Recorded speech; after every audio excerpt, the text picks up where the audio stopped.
You're listening to the Cyberwire Network, powered by N2K.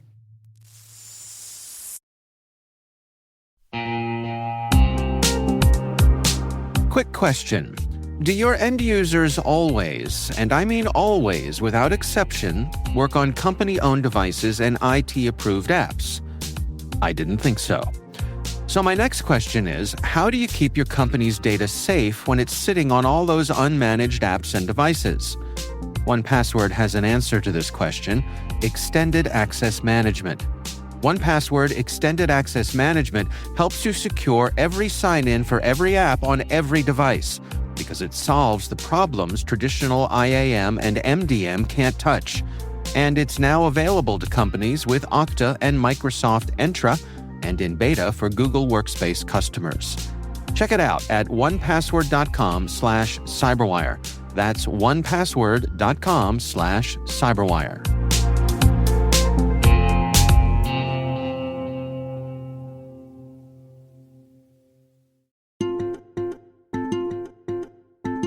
My name is Marcelle Lee, and I'm a senior security researcher at Secureworks.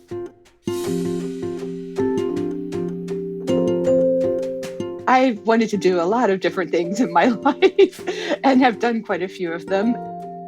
I had 1 year of double E in college, and that definitely wasn't for me. So at the time, I had never even considered a career in computers, because it just wasn't something that I grew up with at all, and didn't have any concept, of what a career in that field would look like. So yeah, but here I am now.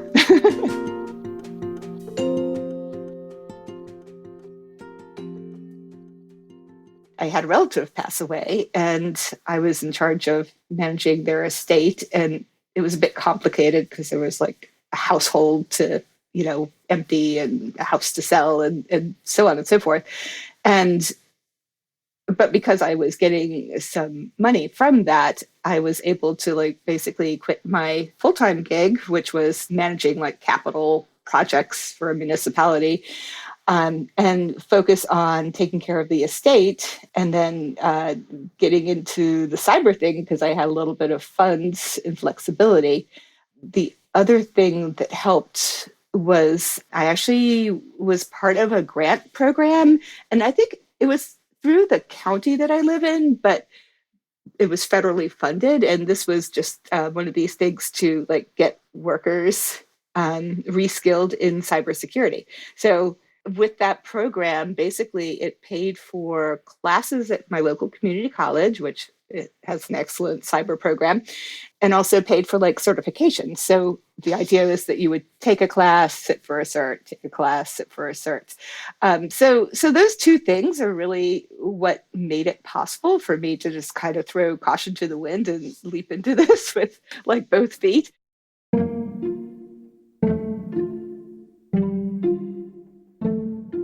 There's so many different roles in cybersecurity. So, everybody thinks to be in cyber is to be a pen tester or something, right?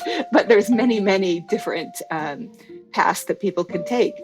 I always recommend, trying to find your specialty, your one thing that you're really good at, and focus on that. And it doesn't mean you can't build other skills along the way, but to have something that you're really good at is confidence boosting for sure. And it gives you, sort of a starting point.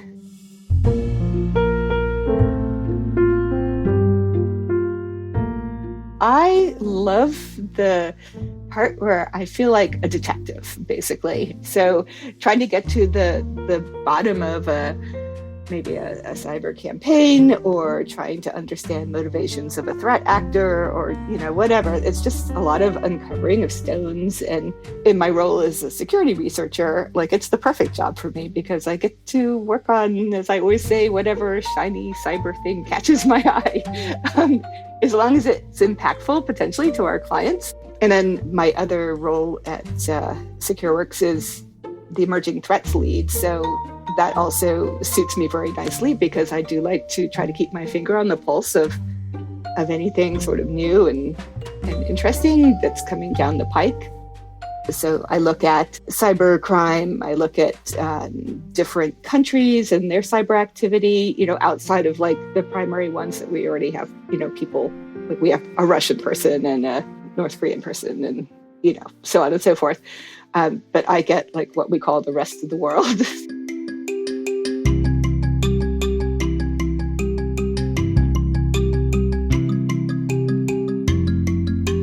I'm certainly of the generation of women that were not encouraged to do anything particularly technical. And I didn't know anybody who did anything particularly technical. I think I had like one friend who was maybe a civil engineer or something like that, but nobody else worked in any kind of role like that. So it really took a long time to realize that I can be a technical person and I'm actually pretty good at it.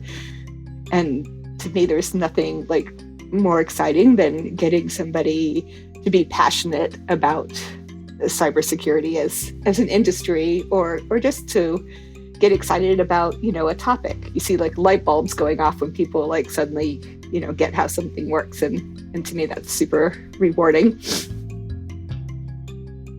This is a tough industry, right? And we need more people always to help solve all the hard problems there are, help defend, help, do all the things in cyber. And we just don't have enough people. We don't have enough bodies. So from that end, we just need more people, period.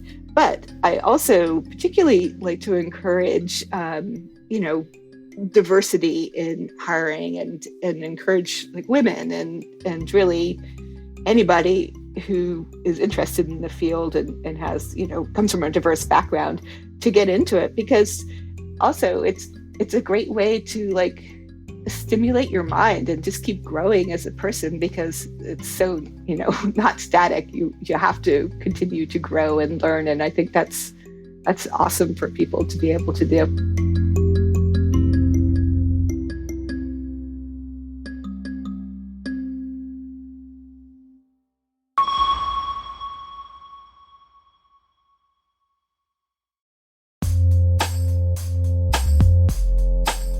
Hey everybody, Dave here. We love what we do here at the CyberWire and are proud to be able to provide news and insights that top leaders and decision makers rely on every day.